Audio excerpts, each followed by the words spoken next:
¿Cómo defendemos la libertad de expresión sin censurar o sin meter la mano en empresas? Entiendo que YouTube es una empresa y puede tomar acciones como así le plazca, pareciera. Pero creo que es interesante hablar también de qué papel va a jugar el Estado mexicano para garantizar la libertad de expresión y evitar casos de censura como estos que yo he llamado la nueva censura. Te tumban el canal, después se restablece, aceptan o no aceptan tu apelación, pero ya queda lastimado. Y en el caso de los verificadores independientes, yo sigo insistiendo, ¿quién verifica al verificador? Ahora resulta que en Facebook estamos flagueados, estamos señalados como promotores de fake news, cuando aquí hemos exhibido a la gente de Animal Político, cuando aquí hemos exhibido a verificadores independientes como Rafael Cabrera, a la gente de AP, pues que no son muy independientes, que digamos, Daniel. Creo que es un debate amplio, nada fácil, pero que debe de ser transparente hacia las audiencias que son protagonistas en esta realidad.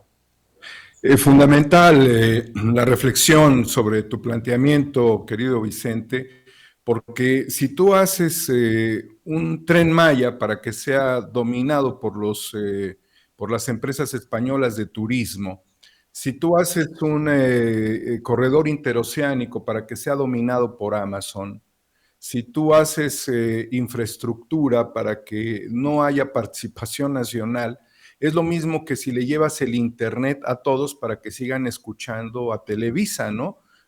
O para que siga llegando Milenio, u otros actores que además son los que tienen comprada la taquilla de YouTube, la taquilla de Google. Esto refiere un acontecimiento fundamental que está documentado, Vicente, de cómo Google robó literalmente el desarrollo de las métricas, el desarrollo paramétrico, para decirlo en otros términos, de coordenadas espaciales y de mapas a los alemanes, que jóvenes en Berlín pues estaban desarrollando este asunto, que después se convirtió en Google Earth, en donde pues se está manejando prácticamente el dominio comercial del mundo. Y cuando yo tuve, recordarás el último debate, en la última participación que tuve en las mañaneras con el presidente del Consejo Coordinador Empresarial, decía, qué maravilla, y recuerdo que también Toño Ruiz, que le mando un fuerte abrazo, refería ese tema, qué maravilla, Amazon, ¿no? Bueno, pues acaba de firmar un convenio OXXO con Amazon, para que vean que no estoy equivocado, respecto a la distribución de productos, de mercaderías dentro de sus propios establecimientos. Cada vez vemos más esclavos a los trabajadores de OXXO, cada vez los vemos más sometidos, realizan actividades laborales que no les son pagadas en el ámbito bancario, ese es el nivel de economía que dejan y todo lo demás es extractivismo.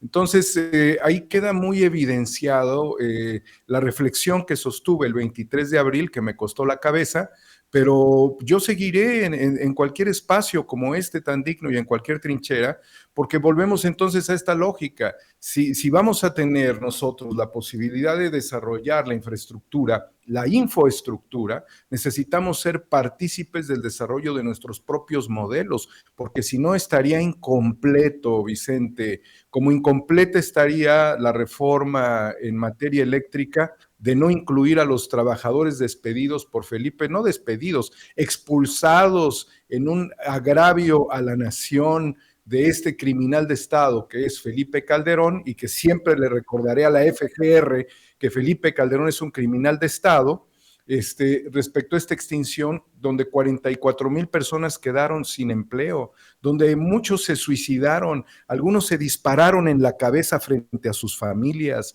otros se ahorcaron porque perdieron la fuente de empleo, el sustento para sus familias. Los sobrevivientes dependieron de que el plato de frijoles se los pusieran sus familiares.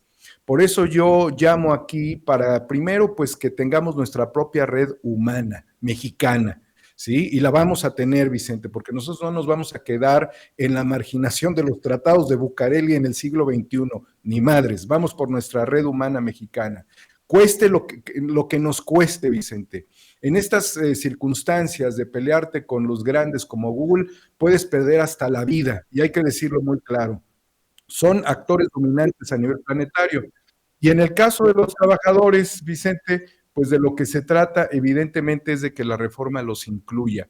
Y esto va de la mano junto con los trabajadores de Luz y Fuerza del Centro, va de la mano con los trabajadores del Instituto Nacional, bueno, es el Instituto Nacional de Electricidad y Energías Limpias, el cual cambió de nombre a partir de la reforma de Peña Nieto, donde hay cerca de 200 personas que en este momento se encuentran sin trabajo.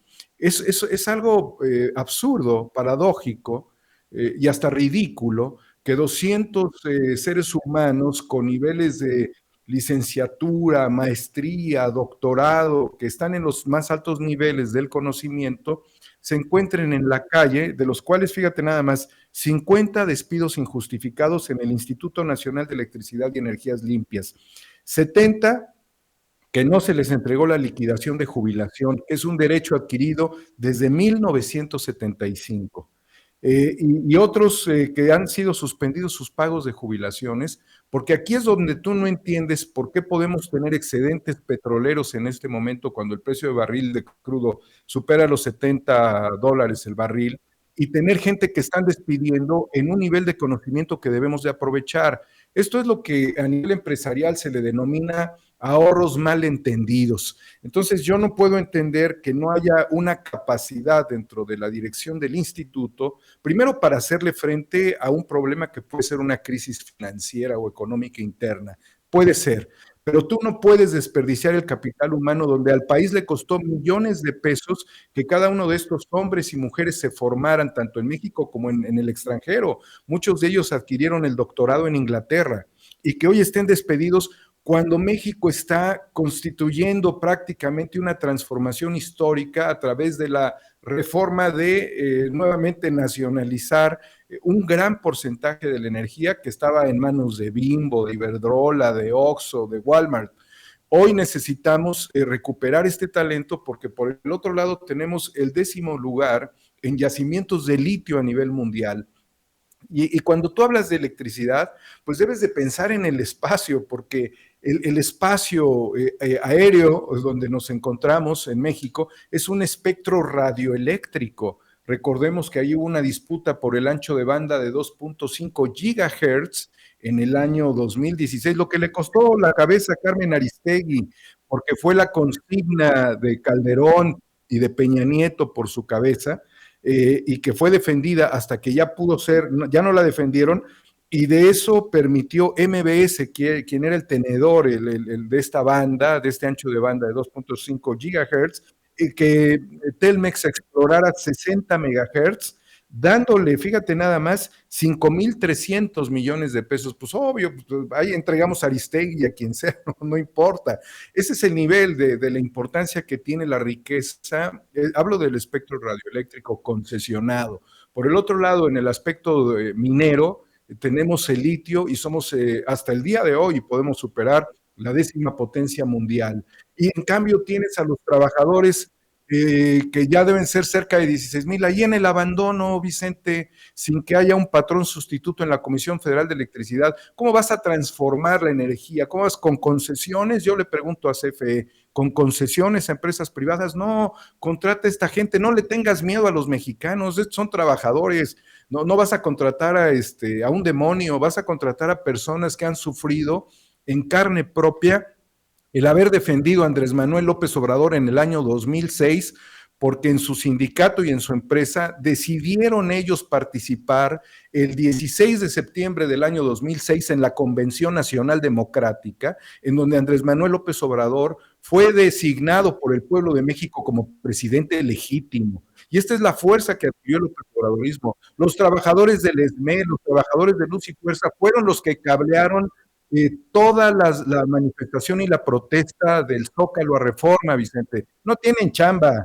y dieron la vida por ellos y sigue habiendo concesiones privadas en CFE. Y tienes a los del Instituto Nacional de Electricidad y Energías Limpias, que es la parte de investigación que le están desarticulando Entonces, yo valoro muchísimo la reflexión que hizo la queridísima y muy respetada Laura Ceballos respecto a la visión de la reforma. Pero voy a insistir, la reforma está incompleta, Vicente, sin que participen los trabajadores y los investigadores del sector eléctrico, porque de allí está el litio, está el espectro radioeléctrico, está naturalmente las redes que fueron constituidas, fueron establecidas territorialmente, físicamente desde 1914, cuando Pancho Villa y Emiliano Zapata entran por el centro del país al Zócalo y llegan justamente a la silla presidencial. Entonces, esta lucha histórica no la dejemos a medias, porque yo puedo suponer, Vicente, es mi atrevimiento, esto yo lo asumo a nivel personal y crítico, que si no se toman estas decisiones a nivel presidencial, en un gobierno posterior no va a haber garantías, van a estar con menos garantías. Es la oportunidad de Andrés Manuel López Obrador de hacer historia con los trabajadores y que no pase, Vicente, lo que está pasando, por ejemplo, en el caso de España, y que se planteaba con un 300% en el 2021 de incremento en las tarifas eléctricas. Necesitamos a nuestros trabajadores y necesitamos nuestra red humana mexicana, Vicente, porque ya estamos hartos de que Google y YouTube nos cancelen, nos corten, nos limiten, nos censuren, nos agobien y encima hasta se queden con el dinero que ahí tenemos guardado. ¿Cómo te está yendo con Guerra Híbrida?